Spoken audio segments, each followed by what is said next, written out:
This is Ashley and Tilly, the dynamic duo on your writing blog, whatever. We need a name for our show. So if you have a name for our show, any suggestions, please comment. We have covered our physical signals and we have covered our internal sensations. We are on this today covering your mental responses when you desire somebody. We're using the same Emotion Thesaurus by Angela Ackerman and Becca Puglisi.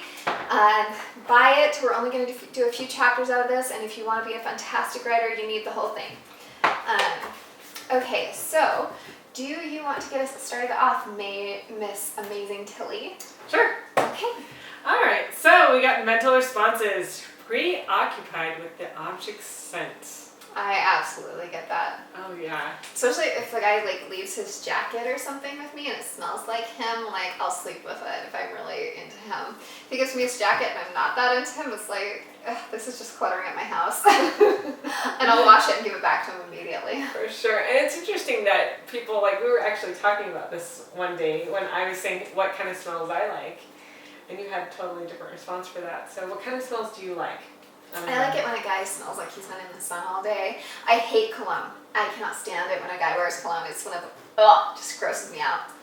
What about you? I love cologne. I love the fresh scent of kind of sea air. Just that fresh scent. And yeah, she likes more musty.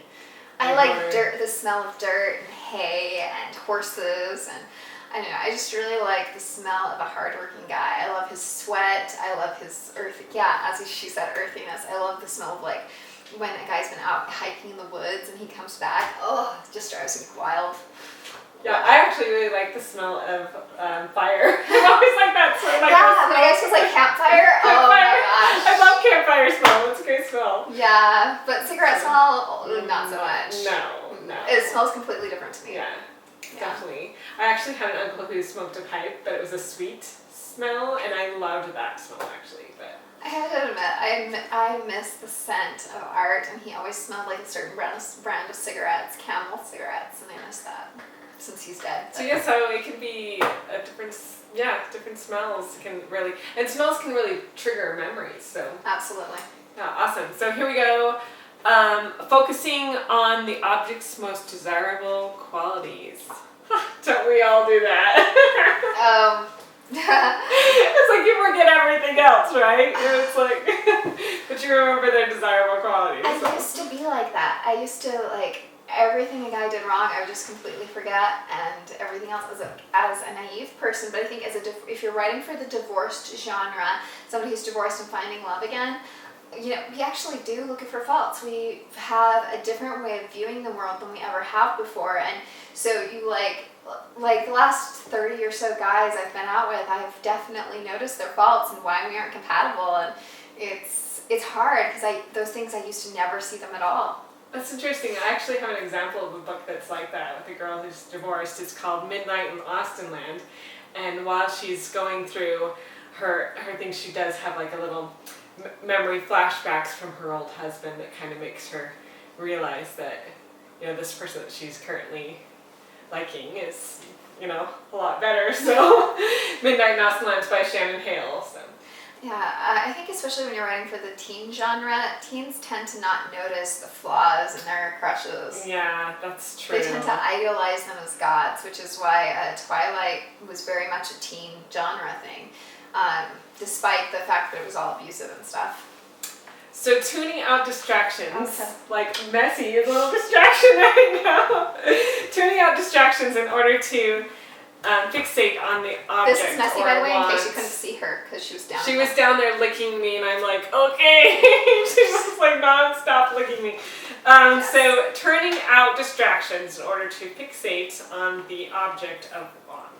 You mean tuning out distractions? Tuning. Oh, I meant to say tuning. I don't know how I read that wrong. That could be different. Yeah, turning out distractions. Tuning out distractions. It's like when I'm reading a book and my kids are like, Mom, hello, can you hear me? Because I'm really good at that when I'm reading a book. Speaking of Messy being a distraction, when I'm with a guy I like and Messy's trying to get my attention, it really bothers me. She really probably gets a little jealous. She does, but it gets annoying. It's hey, I just kind of want to focus on the guy right now. I focus on you 90% of my day. can you please just let me focus on this for a little while?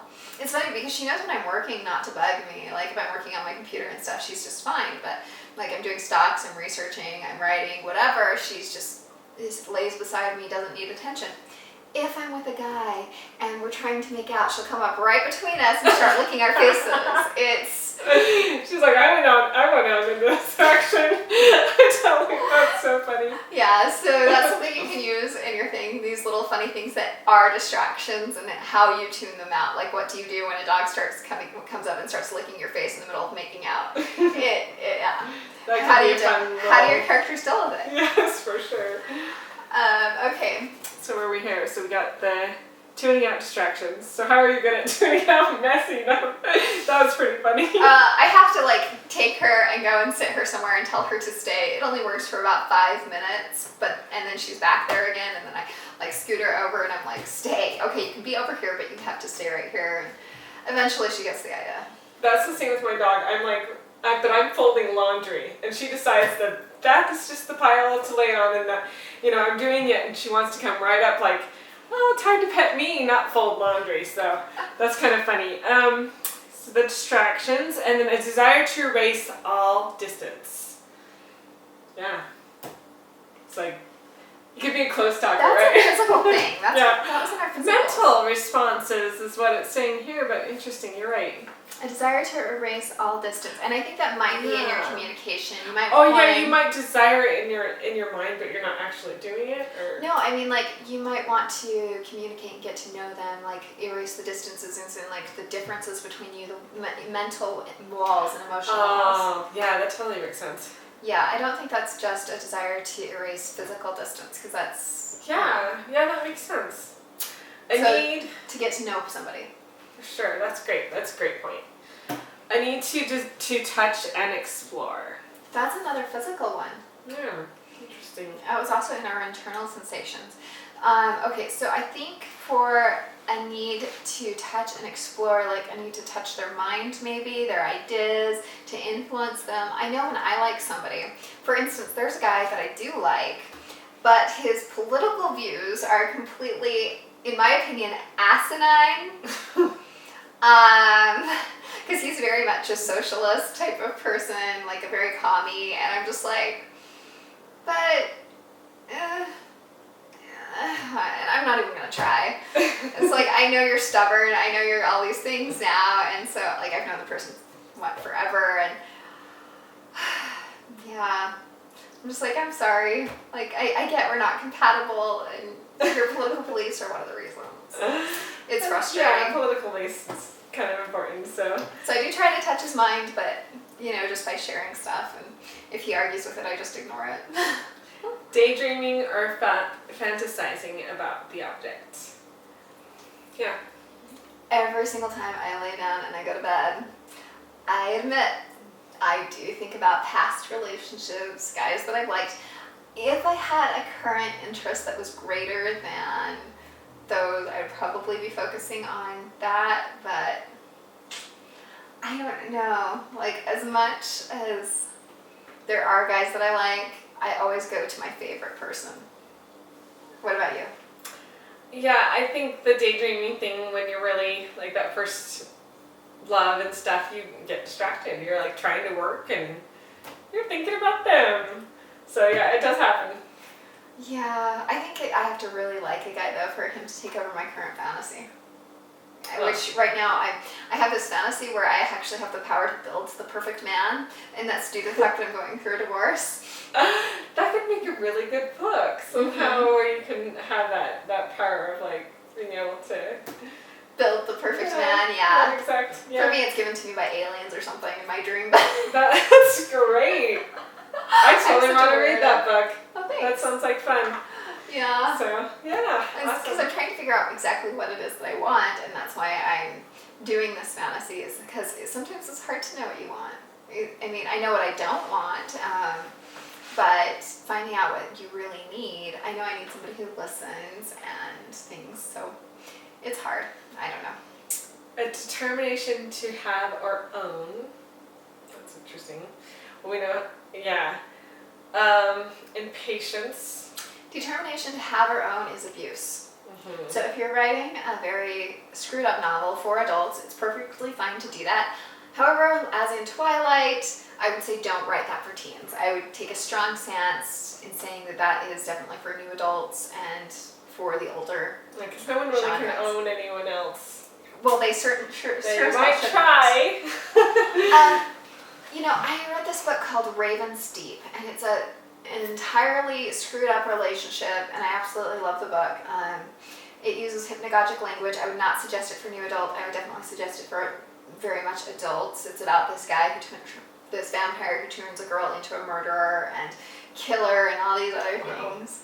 Yeah, it's really a great book. It's very well written.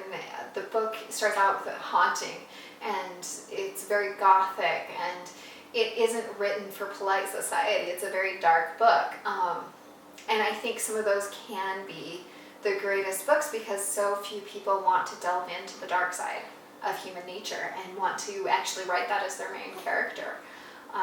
As somebody who is dark and who is so desperate for love that they'd be willing to kill for it. So, yeah.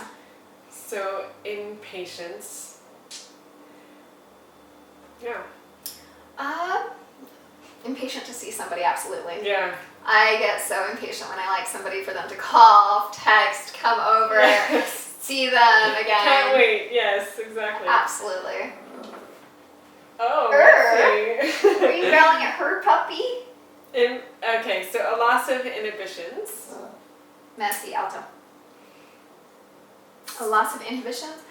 The clothes come off. Let's see, what is it? Tequila makes her clothes come off. What is that country song? I'm So not that a is country fan. It's really sorry. funny. It's about this guy and his grandma, and his grandma always loses her clothes whenever she drinks a certain type of drink, and it's just funny. I can't remember. I don't know Tequila makes her clothes come off. it. Anyway. Yeah, so yeah, I guess you can end up like just doing stuff that you wouldn't think you were doing because you Like killing people. Yeah. So, apparently in that book. Yeah, well, she gets- wow. Like, they spend some time apart, and she's thinking about this, and she realizes the dark nature of everything, but she misses him so much because he was gorgeous and sweet to her and all these other things, and she had never felt like this. So she's like, do I really want to be part of that world and be an immortal that takes life and doesn't care about humans? Yeah. Could I be like that? Because he kills this old guy that she was friends with, and just because they were friends. Oh, He kills yeah. the guy just because she mentions him. He's like, I don't want you talking to anyone else. It was a very abusive relationship. So he kills him, and that's how she begins to lose her inhibitions. She begins to justify and rationalize murder. Wow. Yeah, Sounds like an intense book. it is. So setting goals to obtain the objects. So for me, like young adult, she would be like rearranging her schedule in the hallways to make sure she caught past his locker, that kind of thing. So. Well, for me, my current goals are to financial wealth because if I'm ever going to be divorced, I have to be extremely wealthy, due to who my husband is, and in order for me to ever be available to anybody else entirely emotionally, I'll have to be completely divorced because I have this hang up about marriage where I haven't really been able to let anybody else in, and I have been very reserved in a lot of ways that I wasn't before. So it's hard. Makes sense. Yeah. Okay, so taking opportunities to meet, or opportunities or meeting challenges to prove one's worth. Do you have any thoughts on that one? Absolutely. Go ahead and share. What about you? I don't right now, so I was going to ask you first. Okay, I feel like I have to prove myself when I meet a guy that I really like. I feel like I have to show him my value and how awesome I am, because I feel like as pretty as I know that I am, which really sucks that I know that I'm pretty. I wish I didn't, because it makes me sound vain. But I really wish like, I want a guy to value me for more than just a pretty face. I don't want a guy to love me because I'm cute and I'm sweet. I want him to love me. I mean, I do want that too, but it's like, I want to be more than skin deep to a guy. It looks like we're going to get interrupted. Somebody's here, so we will finish this video later. Sounds good. Bye.